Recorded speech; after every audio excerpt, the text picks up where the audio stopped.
European union इस युद्ध के लिए रूस को जिम्मेदार ठहराता रहा है, लेकिन अब यह दावा किया जा रहा है कि युद्ध की रफ्तार धीमी पड़ गई है। जैसे जैसे ठंड बढ़ती है, दोनों देश का सैन्य संचालन मुश्किल हो रहा है।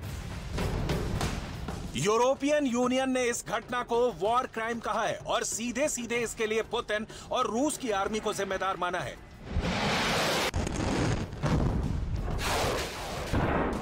Russia must pay for its horrific crimes, including for its crime of aggression against a sovereign state. And this is why, while continuing to support the International Criminal Court, we are proposing to set up a specialized court backed by the United Nations to investigate and prosecute Russia's crime of aggression.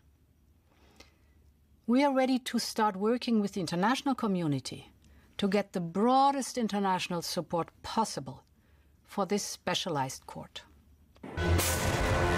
इतना ही नहीं, सर्दियों में ठंड भी एक हथियार के रूप में बड़े पैमाने पर इंसानी जान की तबाही ला सकती है। सबसे बड़ी बात यह है कि ज़ेलेंस्की इस भीषण सर्दी में अपने लोगों को बिना छत के और बिना बिजली के रहते हुए देखने को मजबूर है। नाटो के महासचिव जेंस स्टोल्टनबर्ग ने कहा है कि नाटो का गठबंधन यूक्रेन की मदद के लिए और भी कड़े कदम और सहयोग बढ़ाएगा, क्योंकि पुतिन ठंड को एक मारक हथियार की तरह उपयोग कर रहे हैं।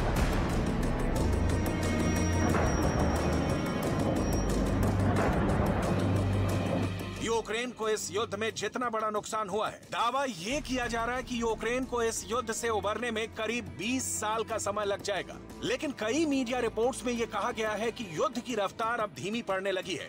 अमेरिका के खुफिया विभाग के प्रमुख ने यह दावा किया है कि जैसे जैसे ठंड बढ़ रही है, दोनों तरफ से सैन्य संचालन मुश्किल हो रहा है, जिसकी वजह से युद्ध धीमा पड़ गया है।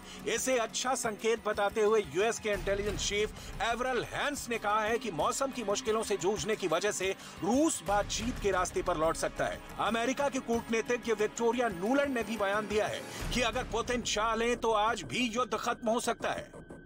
Kids there from Kherson, there are kids there from Kharkiv, kids there from Donetsk, and they all know exactly where they're from and they know why they're here. And this is psychological support for them at an absolutely crucial time, and we're proud to support them. President Putin knows best. This war could stop today if he chose to stop it and withdrew his forces, and then negotiations can begin. France के राष्ट्रपति Emmanuel Macron भी युद्ध बंद कर शांति की पैरोकारी कर रहे हैं। उन्होंने कहा है कि अगर पुतिन युद्ध को रोकने की पहल करते हैं तो उनका समर्थन अमेरिका और नाटो को करना चाहिए। मैक्रो ने कहा कि नाटो को 1997 में तय की गई सीमाओं पर लौटने की शर्तों पर युद्ध को बंद किया जा सकता है, जिससे रूस की सिक्योरिटी प्रॉब्लम को भी देखा जा सके।